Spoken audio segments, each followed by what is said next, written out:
Excuse me sir, একটা ছবি তুলতে পারি? না। জি স্যার। না বলেছি, শুনতে পারেননি নাকি না কথাটার মানেই জানেন না? জি স্যার জানি। তা সেটাই তো আপনাকে বলেছি, কোনো রকেট সায়েন্স তো আর বুঝাইনি যে বুঝতে পারছেন না। আপনি আসুন। স্যার সামান্য একটা ছবি তো, তুলতে দিলে কি সমস্যা? সমস্যা আছে, আছে বলেই তো তুলতে দিচ্ছি না। ঠিক আছে স্যার, সমস্যা নেই, আমি আসি। সামান্য একটা ছবি তো, তুললে কি সমস্যা? তুলতে দাও। আপনি দাঁড়ান। জি স্যার।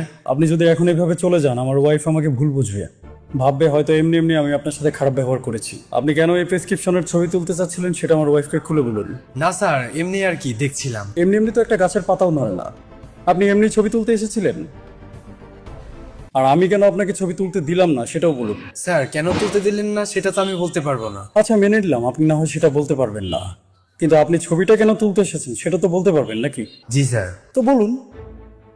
স্যার আমি ডাক্তারি লাইনে পড়াশোনা করছি তো, তাই আর কি মাঝে মাঝে পেশেন্টদের মেডিসিনগুলো চেক করি। ও আচ্ছা আচ্ছা, তাই নাকি? এতে আমার কাজে আমার অভিজ্ঞতাটা বাড়বে, এইটুকুই স্যার। আপনি তাহলে দিনের মাঝে কয়টা সত্য কথা বলেন? Sorry sir. আমি জিজ্ঞেস করলাম দিনের মাঝে আপনি কয়টা সত্য কথা বলেন? আহা, তুমি ওনার সাথে এভাবে কথা বলছো কেন? এমনিতেই আমার শরীরটা খারাপ লাগছে, মাথা ঘোরাচ্ছে, আমি এখানে থাকতে চাচ্ছি না। তুমি প্লিজ তাড়াতাড়ি আমাকে বাসায় নিয়ে চলো তো। হ্যাঁ আমি বুঝতে পারছি, আমরা এখনই চলে যাব। ওনার সাথে একটা কথা বলছি, কথাটা শেষ করতে দিবে না? কি এমন গুরুত্বপূর্ণ কথা? তোমার কিছু বলতে হবে না, চলো। তুমি শুনলেই বুঝতে পারবে কেন ওনাকে আমি এইসব বলছি। উনি তো বললেনই উনি ডক্টরি লাইনে পড়াশোনা করেন, প্রেসক্রিপশনগুলো দেখলে ওনার কাজে হয়তো হেল্প হবে। আমার কাছে তো মনে হচ্ছে উনি ভালো কাজ করছেন। ওনার কাজে যদি উনি দক্ষ হন তাহলে আমাদের জন্যই তো ভালো।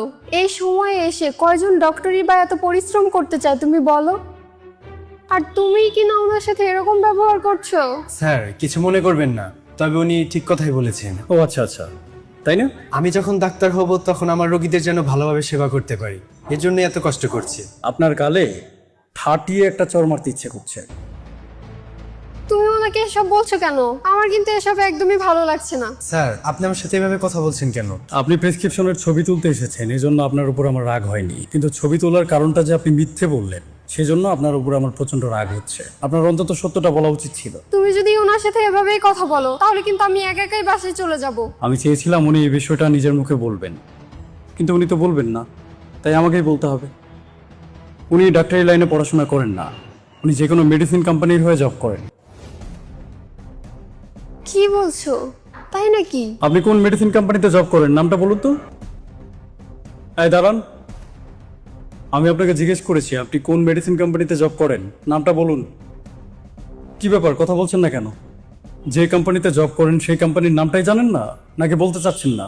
Sorry sir. আরে সরি ফরি কিছু শুনতে চাইনি তো, কোন মেডিসিন কোম্পানিতে জব করেন সেটার নাম বলুন। বললে আমার চাকরিটা থাকবে না। এটা কেমন কথা বলছেন ভাইয়া? আপনি কোন কোম্পানিতে জব করেন সেই কোম্পানির নাম বললে আপনার জবটাই থাকবে না? নাই থাকার কথা, কারণ কাজটাও তো খুব একটা ভালো করছে না। আচ্ছা কি হয়েছে, ঘটনাটা কি আমাকে খুলে বলো তো। মাঝে মাঝে ক্লিনিক থেকে বের হলে এরকম দুই একজন মানুষ দৌড়ে এসে প্রেসক্রিপশনের ছবি তোলার চেষ্টা করে। গত সপ্তাহে আমি যখন তোমাকে ডক্টর দেখিয়ে ক্লিনিক থেকে বের হচ্ছিলাম তখন একজন এভাবে দৌড়ে এসে প্রেসক্রিপশনের ছবি তুলেছিল, তোমার মনে আছে? হ্যাঁ মনে আছে তো, ওনারই মতো একজন এসেছিল। তখন কিন্তু সেই লোকটাকে আমি ছবি তুলতে দিয়েছিলাম, হ্যাঁ তখন তো দিয়েছিলে। কারণ তখন আমি জানতামই না লোকটা কেন ছবি তুলতে চাচ্ছে। তারপর বাসায় যাবার পর আমার মনে হলো এই লোকগুলো প্রেসক্রিপশনের ছবি তোলার জন্য কেন বারবার দৌড়ে আসছে, তাদের ছবি তোলার কী বা প্রয়োজন। এক সপ্তাহ স্টাডি করার পর যেটা বুঝতে পারলাম, এরা প্রত্যেকেই কোনো না কোনো মেডিসিন কোম্পানির জন্য জব করেন। প্রত্যেকটা ডক্টর চেম্বার থেকে ওঠার আগ মুহূর্তে এরা চেম্বারের বাইরে গিয়ে অপেক্ষা করে, প্রত্যেকটা ডক্টরের অ্যাপয়েন্টমেন্ট নিয়ে তাদের সাথে দেখা করে, আর তারপর নিজেদের কোম্পানির মেডিসিনগুলোকে পেশেন্টদের সাজেস্ট করতে বলে। আর এটা কিন্তু ওরা ডক্টরকে এমনি এমনি করতে বলে না, বিনিময়ে ওরা ডক্টরকে মোটা অঙ্কের একটা কমিশন দেয়, যার কারণে কিছু কিছু সময় ডক্টররা মোটা অঙ্কের কমিশনের কথা ভেবে, নিজেদের প্রফিটের কথা ভেবে ওদের কোম্পানির বাজে মেডিসিনগুলোকে পেশেন্টদেরকে সাজেস্ট করে ফেলে। কি বলছো তাই? কিন্তু যতই হোক দিন শেষে সে তো একজন ডক্টর। কিছু কিছু সময় রোগীর অবস্থা দেখে ডক্টরদের অনেক বেশি মায়া হয়, তখন তারা ভালো কোম্পানির মেডিসিন রোগীকে সাজেস্ট করে। কিন্তু প্রেসক্রিপশনে অন্য কোম্পানির ভালো মেডিসিন লেখার পর আমরা যখন সেই প্রেসক্রিপশন নিয়ে বাইরে আসি তখন ওরা আবার বাইরে দাঁড়িয়ে থাকে প্রেসক্রিপশনের খবর নেওয়ার জন্য। যখন ওরা দেখতে পায় ওদের কোম্পানির মেডিসিন প্রেসক্রিপশনে লেখা নেই তখন ওরা গিয়ে ডক্টরকে বলে আমরা আপনাকে এত বেশি কমিশন দিচ্ছি, আপনি প্রেসক্রিপশনে কেন আমাদের মেডিসিন লিখছেন না? ডক্টরকে যে প্রেশারাইজ করে, তখন ডক্টরেরও কিছু বলার থাকে না, কারণ সে তাদের কাছ থেকে মোটা অঙ্কের কমিশন নিয়েছে। এখানে আমরা ওদেরকে প্রেসক্রিপশনের পিকচারটা নিতে দিচ্ছি বলে ডক্টর চাইলেও আমাদেরকে ভালো মেডিসিন সাজেস্ট করতে পারছে না। এই যে আপনারা নিজেদের কোম্পানির মেডিসিন ডক্টরদেরকে বলছেন পেশেন্টদের সাজেস্ট করতে। আপনাদের মেডিসিন কি ভালো? আপনি তো আপনার কোম্পানির নামটাই বলতে চাচ্ছেন না। সুতরাং কত ভালো মেডিসিন আপনার কোম্পানি বানায় সেটা আমি বুঝতে পারছি। আপনি উল্টাপাল্টা একটা মেডিসিন কোম্পানিতে জব করেন, সেই কোম্পানির মেডিসিন আবার আপনি ডক্টরকে বলেছেন সাজেস্ট করতে, ডক্টর সাজেস্ট করেও দিয়েছে। এখন আপনি আবার প্রমাণ করতে এসেছেন ডক্টর সাজেস্ট করেছে কি করেনি। এটার মধ্যে আমি আপনাকে কেনই বা হেল্প করব? তাতে আমার লাভটা কি? লাভ তো দূরের কথা, আমি তো এখানে ক্ষতি ছাড়া কিচ্ছু দেখছি না। I am really sorry sir. আপনি সরি বলছেন কেন? মানুষের জীবন মরণের প্রশ্ন, এত ইম্পর্টেন্ট একটা জায়গায় এসে জাস্ট সরি বলে দিলেই তো হবে না। এভাবে তো প্রতিনিয়ত আমরা পেশেন্টরা ক্ষতিগ্রস্ত হচ্ছি। আপনি কিভাবে ভাবলেন আমি আপনাকে পিকচারটা নিতে দেবো? আসলে এই জবটা আমার করার কোনো ইচ্ছাই ছিল না, কিন্তু পড়াশোনার শেষে কোনো জব পাচ্ছিলাম না। এদিকে ফ্যামিলিতে অনেক সমস্যা চলছে। আমি পরিবারের বড় ছেলে, আমারও তো কিছু দায়িত্ব আছে, তাই বাধ্য হয়ে এই চাকরিটা আমি নিয়েছি স্যার। হ্যাঁ ঠিক আছে, আমি আপনার ব্যাপারটা বুঝতে পারছি, কিন্তু তাই বলে আমরা তো নিজেদের হেলথের উপর কম্প্রোমাইজ করতে পারি না। আপনি বিপদে পড়ে এই জবটা করছেন, চেষ্টা করুন যদি ভালো কোনো জব ম্যানেজ করতে পারেন সেখানে সুইচ করতে। মানুষের জীবনের সবচেয়ে বড় সম্পদ হচ্ছে সুস্থতা। আপনি আপনার কাজের দ্বারা মানুষকে অসুস্থ করে তুলছেন। আপনার সাজেস্ট করা মেডিসিন নিয়ে একজন মানুষ যদি অসুস্থ হয়ে যায়, সেটার দায় কি আপনার উপর যায় না? আপনি কি পারবেন আপনার ফ্যামিলির কোনো মেম্বারকে এরকম বাজে মেডিসিন দিতে? বা যেসব ডক্টরেরা আপনাদের এসব মেডিসিন সাজেস্ট করে তাদেরকে দিয়ে নিজের ফ্যামিলির কাউকে চেক আপ করাতে?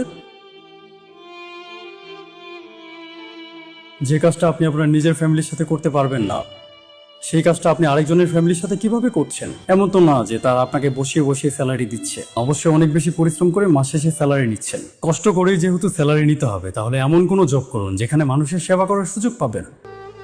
মনে রাখবেন, কর্মফল বলতেও কিন্তু একটা কথা আছে, কিছু কিছু পাপের শাস্তি মানুষকে দুনিয়ার বুকে পেয়ে যেতে হয়।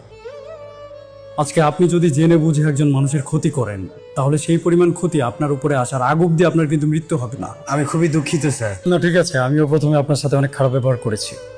আমি আসলে এমনটা করতাম না, কিন্তু আপনি যখন মিথ্যা বলেছেন আমার প্রচন্ড রাগ হয়েছিল। আমি বুঝতে পারছি আপনি পরিস্থিতির শিকার। ভালো থাকবেন। আসসালামু আলাইকুম। আশ্চর্য ব্যাপার, এরকমও হয়, আমি জানতাম না তো। এখন তো জানলে। হ্যাঁ জানলাম। তাহলে এখন থেকে কেউ যদি তোমার প্রেসক্রিপশনের ছবি তুলতে আসে, তুমি কি তুলতে দেবে? না, মোটেও দিব না। কেন দেবে না? কারণ এতে তো আমাদেরই উল্টো ক্ষতি হবে। এদের কথা শুনে তো ডক্টর আমাদের জন্য ভালো মেডিসিন লিখবে না। এখনো কি বলবে যে আমি ওনার সাথে এমনি এমনি খারাপ ব্যবহার করেছি? খারাপ ব্যবহার তো একটু করেছো, কিন্তু এটুকু করার দরকারও ছিল। যাক, তাহলে বুঝতে পেরেছি।